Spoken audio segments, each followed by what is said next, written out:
신살에 대해서 한번 살펴볼 텐데요. 이제 전 시간에 잠깐 얘기했던,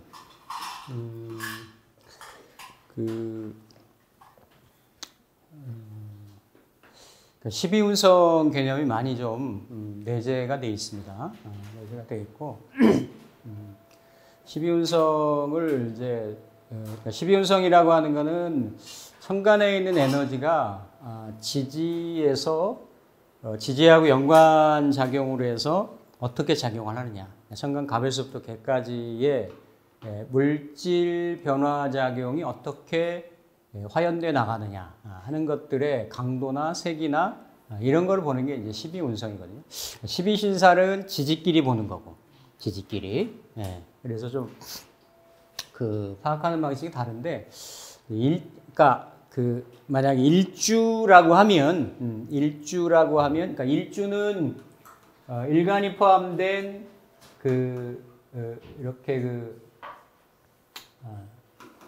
일주가 있고 어느 한 일주가 있죠.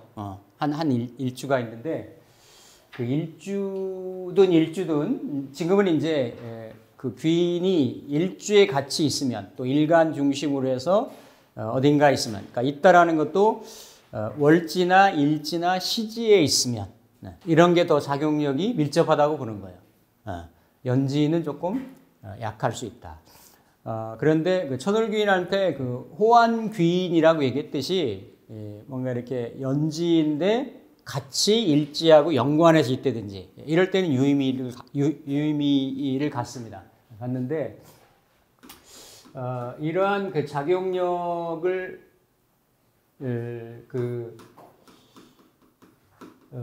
따질 때는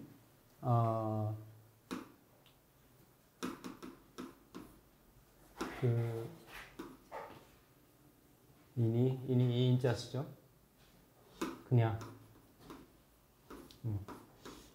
이렇게 써요. 공좌 인거법이라고 해가지고. 그러니까 예를 들어서 임술을 놓고 보면 임술은 인오술이잖아요, 그렇죠?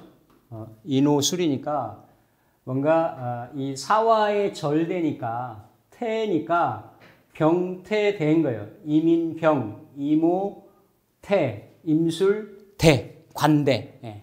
관대지를 깔고 있다라는 거지. 이게 뭐냐면 봉법입니다. 봉법. 임술관대. 그러니까 십성으로는 편관인 거고 12운성으로는 관대지인 거죠. 그렇죠?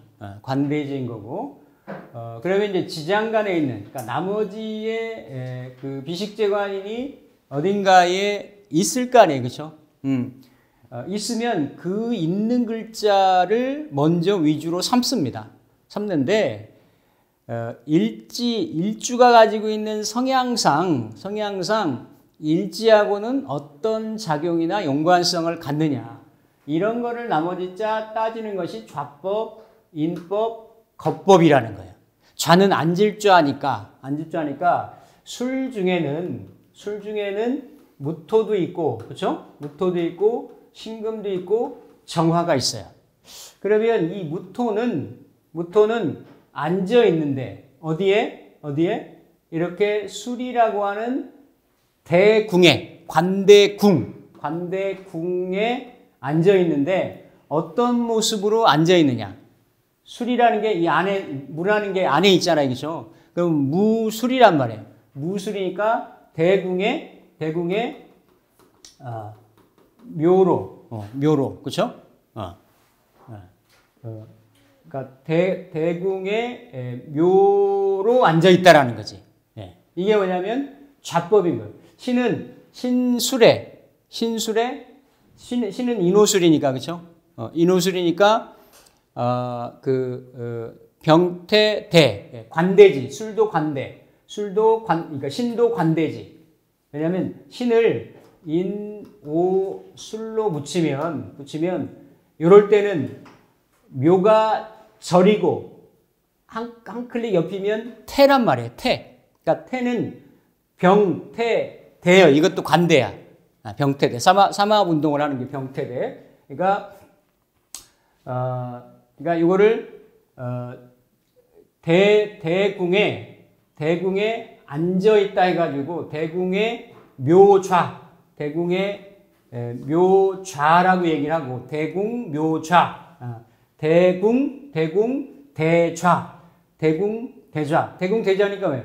대궁은 비교적 센 에너지란 말이에요. 그래도 대궁 대자니까 이 사람이 뭔가 배우고 익히는 이게 또 문서니까 그렇죠?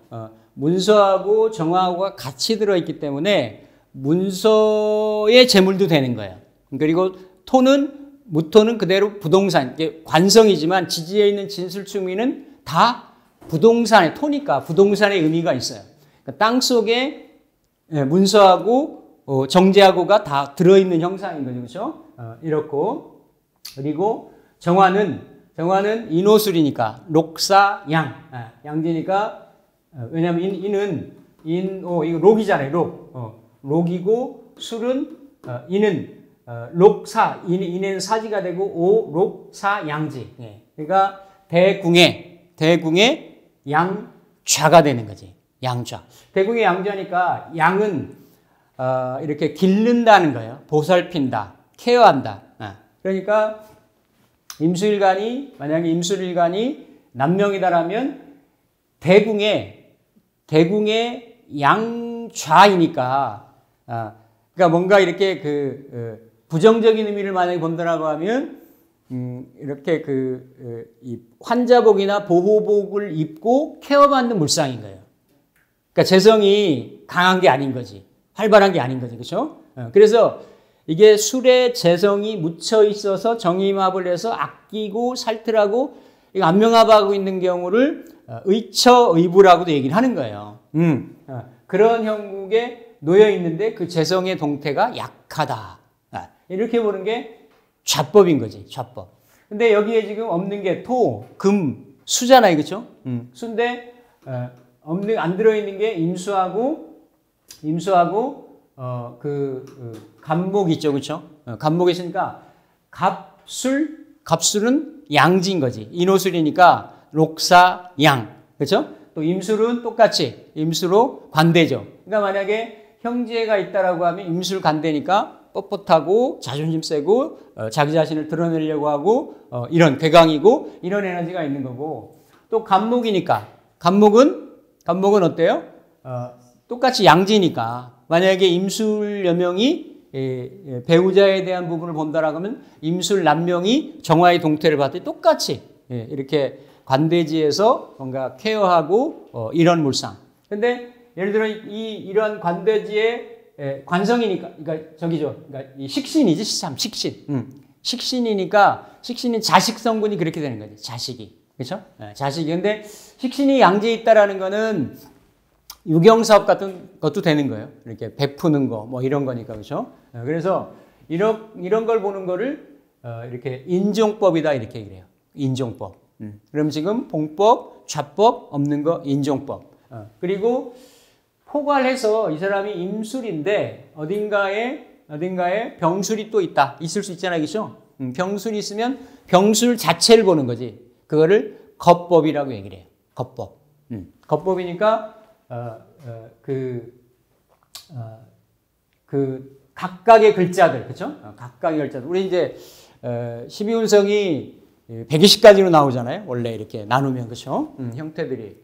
그래서 이런 거를 가지고 글자들의 어떤 약간 기본적으로 예를 들어서 수생목을 하잖아요. 그렇죠? 수생목을 하면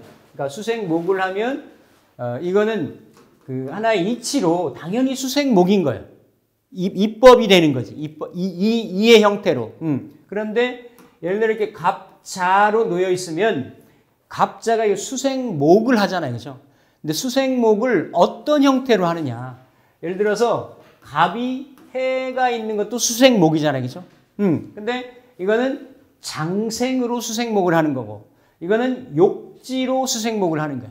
욕지니까 욕은 욕폐지라고도 하는 거지. 생하는 지속력이나 일관성이나 이런 것들이 어때요? 처음에 생하다가 이렇게 거꾸러지는 거야. 그래서 욕지라고 하는 거지. 예. 그래서 이런 것들이 뭔가 이 기적으로, 그렇죠? 운기상으로 형태들이 또 다른 거죠. 똑같은 수생목이 아닌 거지. 예. 네, 이렇게 보는 거. 또 부수하고 첨언하면 뭐 이 목이 전체적으로 생목이냐 사목이냐, 생을 잘 받아들이냐, 간목이냐 또 을목이냐 따라서 이게 다 또 달라지는 거예요. 근데 출발점은 뭔가요? 이렇게. 예. 뭔가 이런 12운성으로도 보고 생극재화로도 보고 이렇게 봐서 그 일간이 느끼고 있는, 인성을 대하고 있는, 재성을 대하고 있는 그 강도나 색이나 비중이나 이런 것들을 가늠을 하는 거지. 이걸 뭐 이렇게 계량화돼서 딱 나올 수는 없어요. 이건 현실적으로 많이 경험을 쌓는다든지 그 이론을 현상화 현실하기 위한 뭔가 이렇게 그 내공을 쌓는다든지 이런 게 들어가는 거. 이걸 무슨 수치화해가지고 정량화해가지고 딱 요만큼 있으니까 이건 강도가 요만큼이다. 이렇게 되지를 않아. 그래서 팔자보기가 쉽지가 않다라고 하는 것들이 그렇게 되는 거죠. 근데 다 이렇든 출발점은 이렇게 시작한다는 얘기야. 이렇게. 그렇죠? 이런 데에서 뭐도 나오냐고 하면 길신류의 신살도 나오고 흉신류의 신살도 나오고 그런 신살들이 어떤 이 머티리얼, 이렇게 재료로서 소재로서 이렇게 작용을 한다라는 거죠.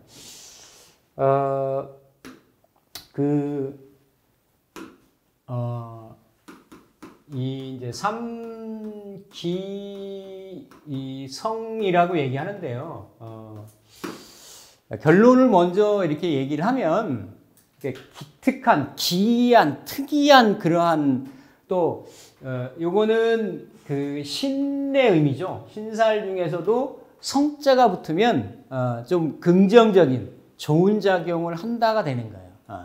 그러니까 항상 지지, 청간지지 이렇게 이제 신살들을 따지는데 묘하게 이제 청간 구조를 가지고 청간 배합을 가지고 따지는 것이 이 삼기성이에요. 삼기성인데 이렇게 이제 을병정을 천상삼기라고 하고 감무경을 지하삼기라 하고 신임계를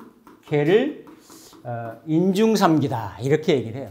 자, 근데 여기서 먼저 결론적으로 말씀드릴 거는 현상에서 삼기성이 있으면 이 삼기성이 이 팔자 전체를 좌우지할 만큼 중요한 핵심적이거나 이렇게 그 특별한 의미를 갖는 건 아니다. 아니고 뭔가 이러한 구조가 있는데도 이게 다 보면은 이거는 목생화로 돼 있잖아요. 금생수로 돼 있잖아요. 이거는 목국토 금극목으로 돼 있잖아요. 그러니까 뭔가 이게 그냥 추상화의 상징화에서 뭐 이렇게 하늘에 있는 해, 달, 별, 뭐 이건 달까지 보는 거예요. 달.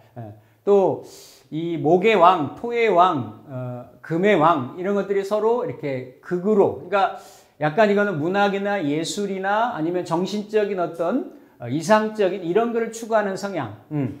이거는 현실적으로 뭔가 리드하고 주도하고 뭔가를 성취하고 권력도 되고 이런 성분. 또 신임계는 이게 이제 다 뭐 그 큰 바다, 물 이걸 생각하는 그 수원 뭐니까 이것도 이제 문학적인 소양이나 사람의 어떤 그 인문, 그쵸? 학식이나 문예, 뭐 이런 쪽에 에너지가 순일하게 펼쳐진다가 되는 거지.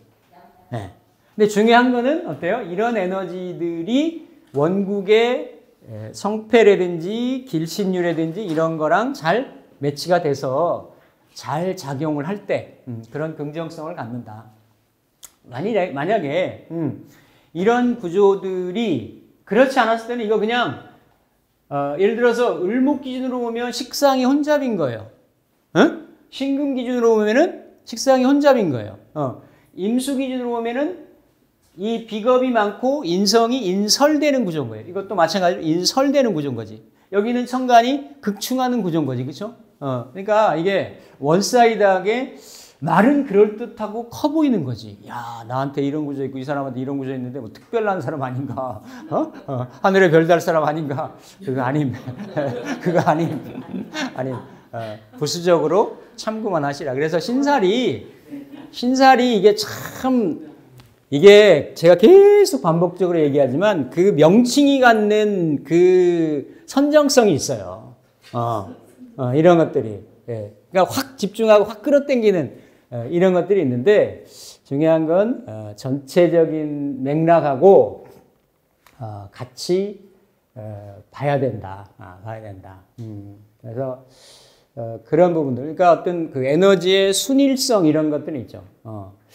근데 이를테면 이런 거는 있어요. 이런 거는 이게 이제 그 청간이니까 청간은 팔자 내에서도 내가 지향하는 바, 추구하는 바, 정신, 이상, 어떤 그 내가 이루고자 하는 비전 뭐 이런 것들이거든요. 청간의 상황이 이게 다 청간신살이잖아요, 그렇죠? 그러니까 이런 부분들이 비교적 이렇게 한 팔자 내에 어우러져 가지고 뭔가 이렇게 순일한 구조를 이루고 있다라고 하면 말 그대로 삼기에 어울릴 만한 그러한 순일성, 집중성, 일관성 이런 것들을 갖는다라는 얘기지.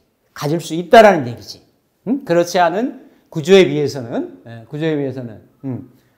그리고 또 다른 하나는 예를 들어서 우리가 이 팔자 8글자를 가지고 나만 홀로 사는 세계가 세상이 아니잖아요. 그렇죠? 당장에 내 가정만 보더라도 배우자 글자가 있고 자식 글자가 있고 무슨 사업을 한다 라고 하면 이런 거는 유의미한 거죠. 예를 들어서 누군가는 갑하고 무를 가지고 있는데 경을 가진 사람이 있다든지 그러면 그 지향하는 바나 이런 모습들이나 추구하는 바를 어때요? 잘 이룰 수가 있다라는 얘기예요. 청간에 이게 세 글자고 또 한 글자가 비잖아요. 그렇죠? 근데 이런 글자들이 막 중복되어 있다든지 흉살로 연결되어 있다든지 청간에 이런 구조로 이루어져 있는데 지지로는 막 형충, 파해 이런 글자로 이루어져 있다든지 그런 건 아닙니다라는 얘기예요. 그런 것까지는 이제 배제가 되면서 아니 그냥 보면 제가 경이잖아요. 우리 원장님이 무잖아요. 그렇죠? 우리 호신쌤이 갑이잖아요. 그렇죠? 아니 그러니까 이거 뭐 갖다가 붙이려고 하는 게 아니라 그런 것들. 그러니까 뭔가가 한 글자에 다 있으면 그렇죠? 있으면 이제 그런 부분도 되는 거고. 근데 꼭 이런 글자가 있기 때문에 이 사람이 뭐 이렇게 남다른 성취를 업적을 이루고 달성하는 그런 거는 아니다.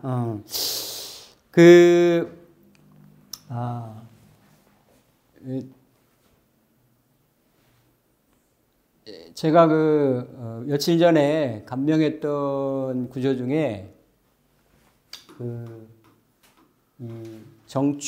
정축의 병오의 을유의 그렇죠? 임오 이모 정축생이니까 지금 28인가 그렇거든요. 이런 구조가 을목에 을병정으로 딱 돼 있잖아요. 그렇죠? 천상 3기잖아요. 그렇죠? 이 사람이 이제 외국에서 유학을 하고 있는데 하려고 하는 게 무슨 그 인문학, 종교, 철학, 역사 이런 쪽을 공부를 해서 뭔가 그 일생의 안락함 이런 거를 누리려고 하는 거예요. 있죠? 또 한 사람은 신묘의 계묘의 임오의 가보. 여기는 여자예요. 여자인데 아니 이게 이제 요런 구조가 있는데 이게 5월에 을목이니까 이걸 하목이라고 얘기를 하거든요. 십성으로는 식신이잖아. 식신은 사길신에 들어가는 거고 사길신은 순용을 해야 돼요. 역용을 하면 안 돼. 역용한다라는 거는 식신을 극하는 거예요. 식신을 극하는 거는 수국화를 하겠죠. 그렇죠? 그런데 이렇게 하목하고 동금은 조후가 먼저 앞서기 때문에 당연히 4월의 을목은 인성이니까 써도 됩니다. 이걸 상관격에 폐인을 한다. 상관 폐인격이라고 얘기를 하는 거예요. 그런데 식신도 원래 길신이니까 역용을 하면 안 되는데 극을 하면 안 되는데 써야 되나? 근데 화목하고 동금은 그거보다도 조후. 왜냐하면 지금 병오인데 정하고 오가 있으니까 이 을목은 분명히 내가 식상을 강하게 써야 되는데 쓰기 전에 을목이 불타서 사라져버릴 형국이잖아요. 그렇죠? 맞잖아요. 그렇죠? 근데 이 을목이 유금에 올라와 있단 말이에요. 네, 제가 이제 뭐라고 얘기했냐면 이건 참 한여름에 이렇게 잘 자라면 값어치가 있을 수 있는 서기버섯이다. 네, 이렇게 얘기를 했어요. 아니 물기가 바짝 말라가지고 바위에 기암괴석에 붙어가지고 이거 뭐 풍란도 되고 난초도 되고 서기버섯도 되고 그런 거예요. 이끼 같은 형국인 거지. 축토가 있으면 축중의 개수에 그래서 수분을 공급받아서 이렇게 살 수 있는데 없잖아요. 그렇죠? 완전 죽기 살기잖아요. 그렇죠? 그런데 어쨌든 이 을목은 이러한 극설을 견디면서 내가 생존하고 생명을 유지를 하려고 하겠지. 예. 근데 이제 시간에 임수로 놓여 있어가지고, 이 임수가 어때요? 이렇게 수생 목을 해주면서 전체적으로는 이렇게 화기를 적셔주는, 조절해주는 역할을 하는 거죠. 이 임수만 있다라고 하면, 저 임수 하나 갖고 될까? 근데 이제 멀지만 축년이 있으니까, 그러면서도 이렇게 뭔가 이렇게 축을 끌어당기는, 물론 이게 칠살의 작용을 하지만 어쨌든 수기를 머물고 있고 이 수기가 이렇게 많은 화기들을 화생토로 이렇게 그 범퍼 역할을 흡수하는, 그죠? 스펀지 역할을 하는 그런 작용을 하는 거죠. 그래서 그럼에도 불구하고 이 임수가 또 일간이 천간지지에 비겁이 하나도 없잖아요. 그렇죠? 없고 뜨거운 염천에 놓여 있기 때문에 이런 경우는 이거는 식상 혼잡도 될 수 있는 거예요. 식상 혼잡의 상황이 이거 했다 저거 했다 갈팡질팡 이런 성향이 있을 수 있죠. 또 이런 경우는 특히 추고탕화도 되는 거예요. 식신이. 그렇죠? 그러니까 추고탕화는 내 식신이 탕화에 걸렸기 때문에 강력한 불꽃을 형성한다도 되는 거예요.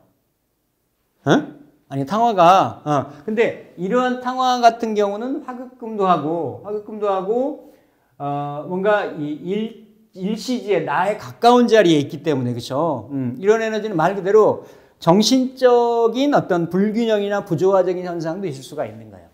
절대적으로 필요한 구조는 이 구조는 오히려 이제 목이 어딘가에 좀 진중의 을목이라든지 이런 걸 있으면 참 좋거든요. 그냥 목이 드러나 있으면 그냥 목생화로 쓸려버린단 말이야. 이런 구조는. 그래서 이렇게 많은 화들을 그러니까 이 화들을 어때요? 이렇게 수렴하죠, 그렇죠? 수국화로. 그리고 이게 내가 일지에 깔고 있는 이게 칠살이잖아요, 십성으로. 그러니까 살인상생하고 하는. 그러니까 가장 핵심적인 에너지는 임수를 쓰는 거죠, 임수를. 쓰는데 남명이니까, 그렇죠? 남명이니까 오사진, 묘인축, 자해술. 그러니까 여기는 축대운 이후부터 이게 이제 한 40대 초반 정도부터 들어가는데 이때부터 좋은 거예요. 이때부터. 그 전까지는 이렇게 목화운이 돼가지고 아주 힘들게 어렵게. 근데 뭘로 쓰는 거예요? 이 임수로. 임수 중심으로 쓰니까 임수는 이럴 때는 정인이잖아요, 그렇죠? 정인이고 이 임수가 수국화를 하는데 원국에서는 이렇게 식상이 혼잡이 돼 있잖아요, 천간에, 그렇죠? 근데 이렇게 이모자합으로 멀리 이렇게 합으로. 그러니까 이거는 의미가 식상 혼잡을 해소했다도 되는 거고, 해소했다도 되는 거고, 내가 나중에 쓰는, 왜냐면 여기도 축중의 개수가 있으니까, 나중에 쓰는 이 정인 인성은 결국은 내